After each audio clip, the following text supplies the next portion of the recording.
Going back to December, I've made I guess I've said that in some ways we inherited really two over $8 billion projects at the time. One was an $8 billion budget, and at the time it was an $8 billion project, and both had many problems. We've been able to make significant changes within Muskrat Falls, getting it back on track. We've seen the enhanced federal loan guarantee, and we're looking at many areas right now. We realize the significant impact that this would have on ratepayers in our province. Stan and I, we've made a commitment to mitigate rate increases over the next 3 to 4 years. We had that opportunity to do that. You've made a plan. Oh, we've talked about, we've got 3 to 4 years to deal with rate mitigations, and when you look at the loan guarantee as an example, making that will help offset rates already. And there's the sale of surplus power as an example. All that will go back into rate mitigations, and we will continue to explore whatever opportunities that between Stan and I and the management team that we can do this. I think I saw a figure of 1.5 cents per kilowatt hour decrease because of the new federal loan guarantee.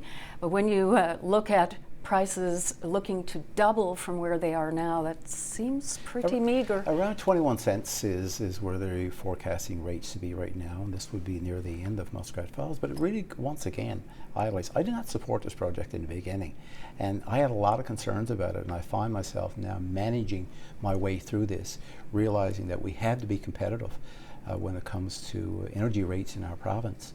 And so we've got a few years right now to look at rate mitigation, and both, the CEO of Nalcor, myself, and all, our caucus, we will explore whatever opportunities we have. And, we work very hard. I spend a lot of time on the Muskrat Falls file, almost as much time as I do on the budget files in this province. You said you're exploring all the options. Dan Marshall has already said he would negotiate with Quebec. He'd do a deal if it was good for the province. And just in recent times, you've been talking publicly that you have had phone conversation with the Premier of Quebec. What is going on? I'm ready as a Premier. I'm sure Premier Courard is ready as a Premier to have a good, mature, respectful, professional discussion, something that's been absent, I would say, for many, many years. If that leads into a discussion on hydro, it hasn't yet, but if that leads into a discussion on hydro, I think if we can find a way that Newfoundlanders and Labradorians benefit from that discussion, well then I think the responsible thing to do is explore those options. But we're not there yet. Are you trying to soften up the public to a potential deal with Quebec by even raising the issue that you are talking with the Quebec Premier? I talk to all premiers. But you know what I mean. Yeah, we've got an Atlantic growth strategy. We already know that there's an interest in Nova Scotia in future hydro developments within our province as well. We know it's a priority for the national government, for the federal government, for green energy projects if they're available. So if there's a partner in Quebec or Nova Scotia as a premier, the responsible thing for me to do is explore those options if they bring economic benefits to our province. That is how we pay for our social programs, our health care, our education.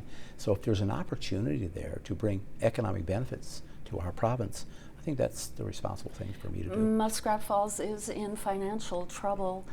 Partnering in some way with Quebec, is that something you would entertain on that project? Debbie, we are nowhere near that.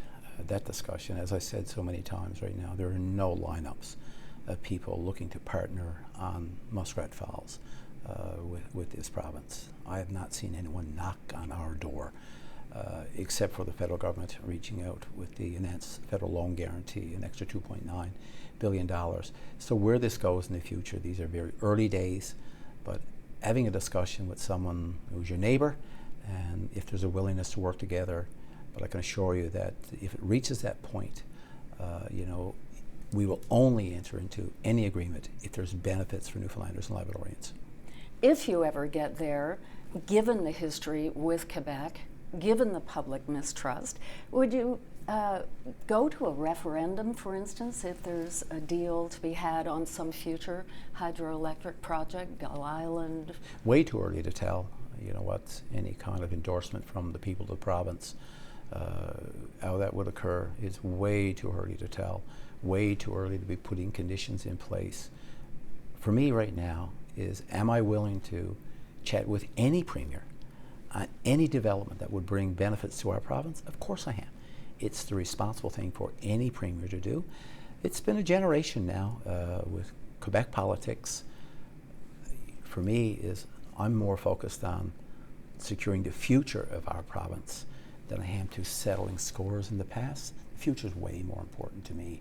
Why did you make those commitments on the HST, on public sector layoffs, given that in the lead up to the election, everybody knew the Tories were going to be turfed, yet you made those promises and that really hurt your credibility? It was based on a $1.1 billion deficit, and we were the only party of three parties that actually said that would be a little bit higher. So in our platform, we put in place about a $1.3 billion deficit. No one challenged that. As we look back at it, people would say, well, you should have known, but no one challenged it at the time during the election. Paul Davis certainly didn't, Harold McCurdy didn't. It was economists that looked at the platforms. No one questioned that. So I went into this thinking that, yeah, it's a little worse than a $1.1 billion deficit, not ever anticipating that 2016-17 would be a forecast of a $2.7 billion deficit. We had reached our borrowing capacity. We could not borrow long term. So for me personally, I said, I could basically hold on to the commitments and keep those types of commitments in place, but it would be a dangerous place to put our province in for the future. So even though I knew it would cost me politically, I knew I had no choice but to do what needed to be done. Some people, though, looked at the stumbles coming out of the gate and wondered, were you really ready to govern? How do you answer that? Being ready to govern under the circumstances that we have prepared ourselves for, absolutely. But prepared to govern with a $2.7 billion deficit, not able to borrow, realizing that taxing people was not somewhere as a person that I would really want it to go. So yeah, ready to govern under what we expected a government would look like. But the environment was so different early on that we knew we had to shift course. You shifted course with your inner staff as well. You brought your staff from opposition when you formed government. Most, if not all, of that inner circle are gone now. It looks like a clear sign you needed help. I think all of us, no matter who you are, as premier or if it's any cabinet minister, business leaders, community leaders, you should never put yourself in a position that you would not need help. And we've been able to change our course even in the last 6 months. I think we've done a better job. There's no doubt, being new to being premier of the province, having to deal with the unexpected things and getting some people with some extra experience around me was certainly helpful. Greg Mercer is your new chief of staff. Now he has connections to Brian Tobin. He worked for him some years back. I'm just wondering, do you talk with Brian Tobin? Well, first of all, Greg's done a great job. He has experience that was certainly helpful given where we are in the province. So I work very closely with Greg. I've known Greg a long time as well. Former premiers, there's not a former premier that I haven't talked to. And not only just former premiers. In our province, I've reached out to many premiers in other provinces and former premiers in other provinces. And they're always there. When you look for information, they're there to help you because in many cases they've been in circumstances like I would be in. But I can tell you to a person that every former premier in this province have told me this, that they were never in the situation that I find myself in today. To finances now, you've promised to bring the province back to surplus by 2022, and with the taxes sky high from the spring budget, there's got to be deep cuts coming. On the unionized staffing area, are there going to be cuts in the spring budget? Well, this is where we are. Going into 2016-2017, $2.7 billion deficit. We've been able to get that back at mid-year to 1.58. That in itself is a tremendous feat. I think we're to a point now where we've reached our capacity in taxation within the province. think we've reached our capacity when it comes to borrowing. We will need to do additional borrowing. There's no way that we can get through where we need to be and not have debt in our province. We will. So the only other area that we can look to is how we provide services, and we must do so. What people tell me to a person is that they do not want us, or they do not want any government wasting their money. So finding the most cost-effective way to offer those services, working very closely with our public sector, that's our goal right now, and that's where we will focus. Are you looking for concessions, cuts?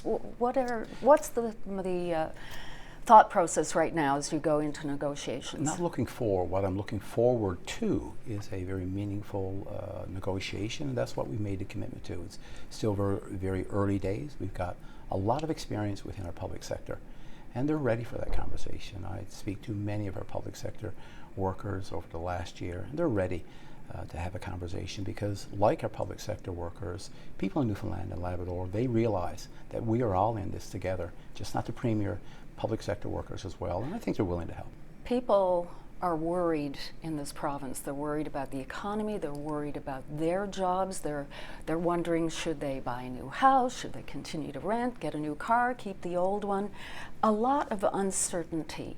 When can you tell them there's going to be substantive action from this government? I think we've seen a lot of substantive action already. I think the vision document that we released in October talks a lot about that. We've made significant infrastructure investments already in partnership with our federal government, with our private sector opportunities that we've had, in some cases with not-for-profits. And we'll continue to do that. And the impact of the infrastructure investments that we've made this year, we will not see the full impact of that until next year. Next year, we will continue to make more and more substantive infrastructure investments. This is where the job creation will be for Newfoundlanders and Labradorians in the short term. And in the long term, we will find new ways to diversify our economy. It's something that's been absent from the discussion for over 10 years now, and we're committed to doing that, and we'll do that working with communities, working with business leaders, and so on. So I'm very optimistic about the future of our province. When you were a private business owner, you got lots of awards, business person awards. The town of Deer Lake gave you an award. You were a popular guy. You're just alluding to the things you don't like to do. What is the difference between being Dwight Ball, the business owner, and now Premier of this province? Well, core Dwight Ball as a person hasn't changed. You just realize that when you make decisions, certainly the magnitude of the decisions are much bigger, but the decision-making process really doesn't change. I've been left with some tough, challenging situations that I've had to deal with. So for me, it wasn't about securing me as a person, securing the image of being a nice guy. It was more important to me that I secure the future of our province. And I'm dead serious when I look at teenagers and when I look at young families, realizing that I'm just not going to be responsible for placing a burden of debt that they would not be able to carry. So it was important that I make those tough decisions right now, regardless of what it cost me personally. Premier Dwight Ball, thank you very much. Appreciate it. Thank you, Debbie.